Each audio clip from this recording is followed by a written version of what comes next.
Hello दोस्तों, इस channel में आपका स्वागत है। हरे कृष्णा। हर साल देवशयनी हर्षयनी आषाढ़ी एकादशी का व्रत आषाढ़ महीने की शुक्ल पक्ष की 11 को किया जाता है।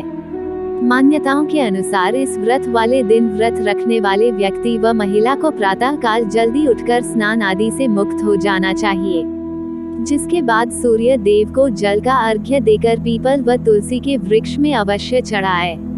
उसके बाद आपको भगवान विष्णु जी पूजा करनी है। पूजा करते समय आवश्यक सामग्री जैसे तुलसी, पुष्प, फल, माला, अक्षत, नैवेद्य, पंचामृत, कलश, शुद्ध जल आदि।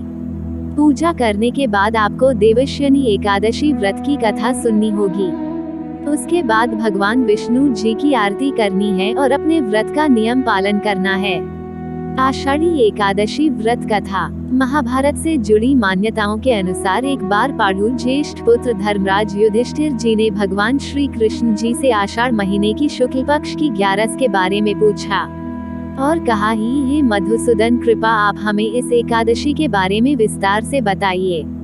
धर्मराज की यह बात सुनकर श्री कृष्ण जी कहते हैं कि एक समय में सूर्यवंश में मांधाता नाम का एक महाप्रतापी व सत्यवादी राजा हुआ करता था, जो अपनी ही प्रजा से बेहद प्रसन्न अपनी पुत्र की भांति ही प्रजा का लालन पालन करता था। राजा मांधाता के राज्य में कोई भी व्यक्ति दुखी नहीं था, बल्कि चारों ओर धन धान्य से परिपूर्ण था। एक बार राजा मांधाता के राज्य में लगातार 3 सालों तक वर्षा नहीं हुई, जिस कारण पूरे राज्य में सूखा पड़ गया है। प्रजा भूख व प्यास से तड़पने लगी। चारों ओर अन्न व जल की त्राही मच गई थी। इस समस्या का निवारण करने हेतु पूरी प्रजा अपने राजा के पास गई और अकाल पड़ने के बारे में बताया और कहा ही हमारी रक्षा करो राजन। अपनी प्रजा का दुख सुनकर राजा ब्रह्मा जी के पुत्र ऋषि अंगिरा जी के पास गए, महर्षि को प्रणाम किया और अपनी पूरी व्यथा सुनाई। तब राजा मांधाता को महर्षि ने आषाढ़ महीने की शुक्ल पक्ष की 11 का व्रत करने के लिए कहा।